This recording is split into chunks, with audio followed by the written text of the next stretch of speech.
एक बार की बात है, गौतम बुद्ध अपने आश्रम में आराम कर रहे थे। तभी एक व्यक्ति बुद्ध के पास आया और बोला, हे बुद्ध, मैंने आपकी बहुत प्रशंसा सुनी है। मैंने सुना है आपको परम ज्ञान प्राप्त है। मैं भी परम ज्ञान को उपलब्ध करना चाहता हूँ। मुझे उम्मीद है कि आप मुझे ज्ञान का मार्ग दिखाएंगे। तब बुद्ध मुस्कुराते हुए पूछते हैं, तुम्हें मुझसे इतनी उम्मीद क्यों है? तब व्यक्ति कहता है, बुद्ध, मैंने अपना आधा जीवन इस संसार को समझने में लगा दिया और तब मुझे समझ आया यहाँ सब लोग स्वार्थी हैं और मतलबी हैं। सभी सिर्फ अपने बारे में सोचते हैं। यहाँ कोई किसी को समझता और उनकी मदद नहीं करना चाहता। यहाँ बहुत कम लोग हैं जो निस्वार्थ दूसरों की मदद करते हैं। उनमें से एक आप हैं। आप भी सभी को निस्वार्थ ज्ञान देते हैं। इसी कारण मैं आपके पास आया हूँ। बुद्ध ने कहा, तुम्हें ऐसा क्यों लगता है यहाँ पर ज़्यादातर लोग स्वार्थी हैं और कोई किसी के बारे में नहीं सोचता? तब व्यक्ति कहता है, मैंने अपने जीवन में यही सब देखा है। मेरी पत्नी, जिससे मुझे उम्मीद थी कि वो मेरे जीवन में खुशियाँ लेकर आएगी, मेरा ख्याल रखेगी और सभी कार्यों में मेरा साथ देगी, लेकिन ऐसा नहीं हुआ। मैं एक कवि था, लेकिन मेरी पत्नी को ये पसंद नहीं था। वो चाहती थी कि मैं कुछ और काम करूं, जिससे ज़्यादा पैसे कमा सकूं, और इसके लिए वो मुझसे रोज़ झगड़ा करती थी। उसने मुझे बहुत परेशान किया। तब मैंने तय किया कि मैं उस घर को त्याग दूंगा। उसके बाद मैं अपने मित्र के पास गया। मुझे उम्मीद थी कि वो मेरी मदद ज़रूर करेगा, लेकिन उसने ऐसा नहीं किया। तब मैं समझ गया कि इस दुनिया में सब मतलब के हैं। तब मैं साधुओं महात्माओं के पास चला गया। वहाँ मैंने उनसे ज्ञान की बातें सीखी, उनका आशीर्वाद भी लिया।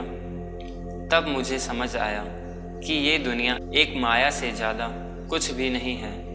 तब बुद्ध मुस्कुराकर बोले, ठीक है, लेकिन उससे पहले तुम्हें मेरा एक कार्य करना होगा। क्या तुम करोगे? व्यक्ति ने कहा, अवश्य बुद्ध। बुद्ध ने कहा, ठीक है, मैं तुम्हें ये घड़ा देता हूँ। उस घड़े पर मैंने अपने हाथों से कलाकृतियाँ बनाई हैं। तुम्हें उसकी रक्षा करनी है। मुझे उम्मीद है कि तुम उस घड़े को कभी टूटने नहीं दोगे। वह व्यक्ति बोला, बुद्ध, बस इतनी सी बात? मैं इस घड़े की अपनी जान से भी ज़्यादा रक्षा करूँगा। तब बुद्ध ने कहा, एक और काम है जो तुम्हें करना है। रोज़ सुबह उठकर सभी भिक्षुओं के लिए जल लेकर आना है। आश्रम की साफ सफाई करनी है। जो भिक्षु ध्यान करे उनकी सेवा करनी है और सभी भिक्षुओं के साथ भिक्षा मांगने नगर जाना है। वहाँ से आकर फिर सबके लिए भोजन की तैयारी करनी है। और यही नहीं, जब तक मैं न कहूँ, मेरे प्रवचन या ध्यान सभा में तुम्हें नहीं आना है। सही समय आने पर मैं खुद तुम्हें बुलाऊंगा, और अगर तुम्हें मुझसे कोई बात करनी है तो तुम ये घड़ा लेकर मेरे ही पास आना। तब वह व्यक्ति बोला, ठीक है बुद्ध। लगभग 1 महीना हो चुका था। उसने वो सारे कार्य किए जो बुद्ध ने कहे थे। अभी भी बुद्ध ने उस व्यक्ति को सभा में नहीं बुलाया था। फिर वो व्यक्ति खुद ही बुद्ध के पास चला गया, लेकिन बुद्ध ने उससे बात नहीं की। तब उसे याद आया कि बुद्ध ने कहा था, अगर वह बुद्ध से बात करना चाहता है तो घड़ा लेकर ही आए। फिर वह घड़ा लेकर बुद्ध के सामने उपस्थित हो गया। बुद्ध ने पूछा, क्या तुम्हें मुझसे कुछ पूछना है? व्यक्ति ने कहा, बुद्ध, 1 महीना हो गया है। आपने जो कुछ भी कहा मैंने वो सब किया। चलो, काम तो ठीक है, लेकिन आप मुझे सभा में कब बुलाएंगे? बुद्ध ने कहा, सही समय आने पर बुला लूँगा। ये सुनकर वह व्यक्ति वहाँ से चला गया और अपना कार्य करता रहा। ऐसे ही देखते देखते 2 महीने हो चुके थे। उसने बुद्ध से जाकर फिर प्रश्न किया। बुद्ध ने फिर कहा, सही समय आने पर मैं खुद तुम्हें बता दूंगा। कि देखते देखते 1 और महीना बीत गया। अब व्यक्ति का धैर्य जवाब दे रहा था। वह व्यक्ति बुद्ध के एक शिष्य आनंद के पास गया और बोला, हे आनंद, बुद्ध सही नहीं कर रहे। मुझसे बाद में आए शिष्यों को अपनी सभा में शामिल कर रहे हैं, लेकिन मुझे अभी तक शामिल नहीं किया। आनंद ने कहा, बुद्ध ने जो भी कहा है वह तुम्हारे लिए ही है, किसी और से मत कहो। बुद्ध तुमसे प्रेम करते हैं। उन्होंने जो घड़ा तुम्हें दिया है वह उन्होंने खुद गढ़ा है। उन्होंने आज तक ये घड़ा किसी को नहीं दिया, लेकिन तुम्हें दिया है। वह व्यक्ति ये सुनकर चुपचाप चला गया। उसे लगने लगा था कि ये घड़ा देखकर बुद्ध ने उसे अपना गुलाम बना लिया है। एक दिन उस व्यक्ति के धैर्य ने जवाब दे ही दिया और वह घड़ा लेकर बुद्ध के सामने खड़ा हो गया और बोला, आप मुझे मूर्ख बना रहे हैं। मैं जब से आया हूँ तब से इंतजार कर रहा हूँ कि आप मुझे ज्ञान देंगे, लेकिन आपने ऐसा कुछ नहीं किया। आप मेरी उम्मीद पर खरे नहीं उतरे। ये सुनकर बुद्ध मुस्कुराए और बोले कि जल्द ही मैं तुम्हें ध्यान सभा में बुलाऊंगा। वह व्यक्ति भड़क गया और बोला, मुझे आपके किसी भी ज्ञान की ज़रूरत नहीं है। मुझे नहीं लगता आपको कोई ज्ञान प्राप्त है। आप झूठा ही अपना ज्ञान प्रदर्शन करते हैं और मुझे आपके इस घड़े की भी कोई ज़रूरत नहीं है। और घड़ा जमीन पर दे मारा। घड़ा टूट गया। बुद्ध एक कपड़े में उस घड़े के टुकड़े को समेटने लगे। ये देखकर वह व्यक्ति लज्जित हो गया और बुद्ध से माफ़ी मांगने लगा और बोला, बुद्ध मुझे क्षमा करें, मुझे क्रोध आ गया था। बुद्ध ने मुस्कुराते हुए कहा, अब समय आ गया है, तुम सभा में उपस्थित हो सकते हो। बुद्ध उस व्यक्ति को सभा में ले गए और प्रवचन शुरू हुआ। बुद्ध ने कहा, इस दुनिया में व्यक्ति का सबसे बड़ा दुख का कारण खुद को किसी वस्तु से जोड़ना है। जब हम किसी चीज़ से उम्मीद लगा लेते हैं और वह पूरी नहीं होती, तब वह हमें दुख देने लगती है।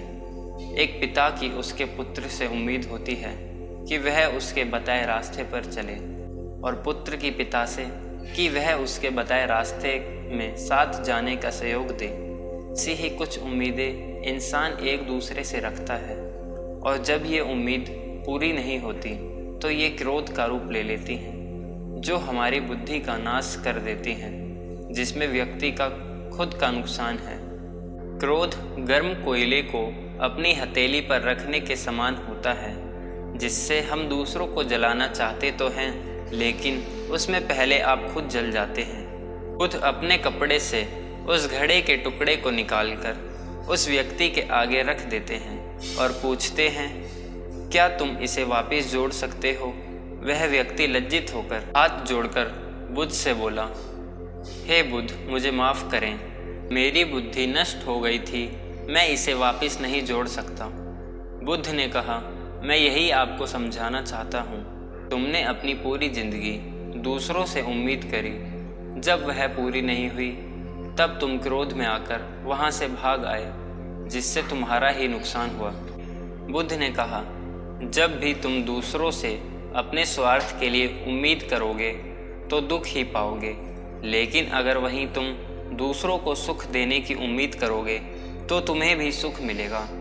वह व्यक्ति बोला, हे बुद्ध, आप मुझे क्षमा करें और अपने चरणों में जगह दें। मैं भी परम ज्ञान की तरफ आगे बढ़ना चाहता हूँ।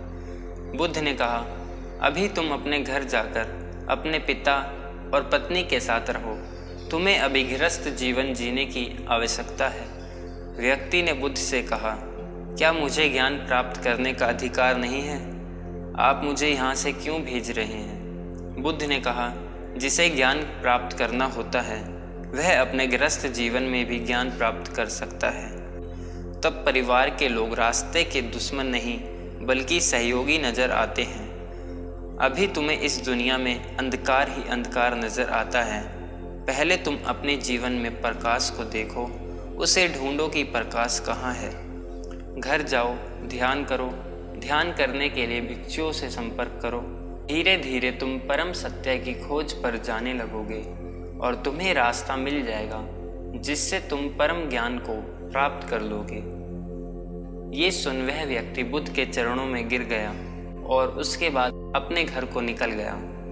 ये देख बुद्ध के शिष्य आनंद ने पूछा, हे बुद्ध, आप सभी को अपने संघ में जोड़ लेते हैं, तो उसे क्यों भेज दिया?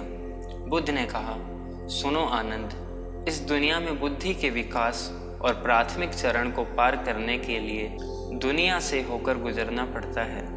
कोई भी व्यक्ति सन्यासी होकर या संसार को छोड़कर ज्ञान के मार्ग पर आगे नहीं बढ़ सकता।